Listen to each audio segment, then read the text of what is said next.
আসসালামু আলাইকুম, সবাইকে ঈদ মোবারক। আজকে আমি রান্না করব ঈদের কোরমা। এই জন্য প্রথমে আমি মুরগিটি ভালোভাবে ধুয়ে পরিষ্কার করে নিয়েছি। এখানে আমি পেঁয়াজটি আধা বাটা করে রেখেছি। দিয়ে দিব পেঁয়াজ বাটা, দিয়ে দিব আদা বাটা, দিয়ে দিব রসুন বাটা। রসুনটি একটু বেশি পরিমাণে দিব। দিয়ে দিব সামান্য পরিমাণ লবণ, দিয়ে দিব 1 চা চামচ ঘি। কেউ ইচ্ছে করে তেল দিতে পারে। দিব 1 চা চামচ মিষ্টি দই। এখানে টক দই দিব না, মিষ্টি দই, যেহেতু কোরমা রান্না করব সেজন্য মিষ্টিটাই ইউজ করব, মিষ্টি দইটা। এখন দিয়ে দিব সামান্য পরিমাণ জিরা আর মৌরি বাটা। এখন এটি ভালো করে মাখিয়ে নেব।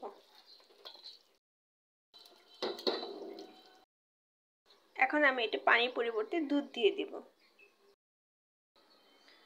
দুধটা পরিমাণ মতো দিতে হবে, ঝোল যতটুকু পর্যন্ত।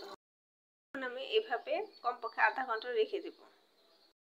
এখন আমি গরুর মাংসটা মাখিয়ে রান্না করব। এই জন্য দিয়ে দিব প্রথমে রসুন বাটা, দিয়ে দিব পরিমাণ মতো পেঁয়াজ, দিয়ে দিব আদা বাটা, দিয়ে দিব জিরা বাটা আর মৌরি বাটা, দিয়ে দিব সামান্য পরিমাণ লবণ, দিয়ে দিব 1 চা চামচ হলুদের গুঁড়া, দিয়ে দিব আধা চা চামচ মরিচের গুঁড়া,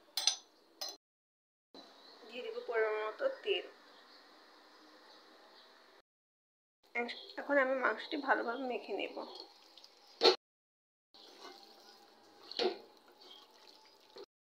মাংসটি আমার মাখানো হয়ে গেছে। এখন এটি সামান্য পরিমাণ পানি দিয়ে কমপক্ষে আধা ঘন্টা রেখে দিব। আধা ঘন্টা হয়ে গেছে। এখন মুরগির কোরমাটা বসিয়ে দেব।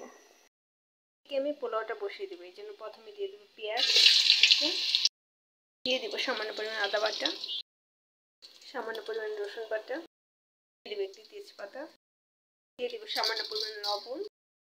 এখন এটি ভালোভাবে ভেজে নেব। ভাজা হয়ে গেছে। এখন দিয়ে দেবো আতপ চাল।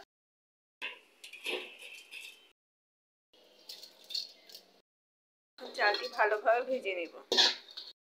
চালটি আমার ভালোভাবে ভাজা হয়ে গেছে। এখন দিয়ে দেবো সামান্য পরিমাণ গাজর কুচি।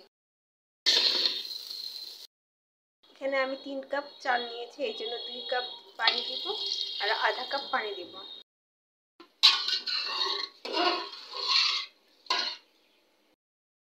এদিকে আমার কোরমাটি কি অবস্থা দেখে নিই।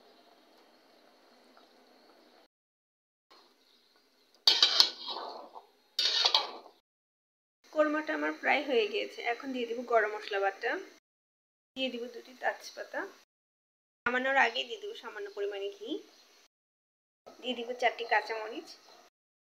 তৈরি হয়ে গেল আমার মুরগির কোরমা। পোলাওয়ের পানিটা ফুটে এসেছে। এখন দিয়ে দিব সামান্য পরিমাণে কেওড়ার জল, পরিমাণে ঘি। এখন দিয়ে দিব সামান্য পরিমাণে কিশমিশ। এখন গরুর মাংসটা বসিয়ে দিব। পোলাওটা আমার তৈরি হয়ে গেছে, কিন্তু নামানোর আগে দিয়ে দিব সামান্য পরিমাণ পেঁয়াজ বেরেস্তা,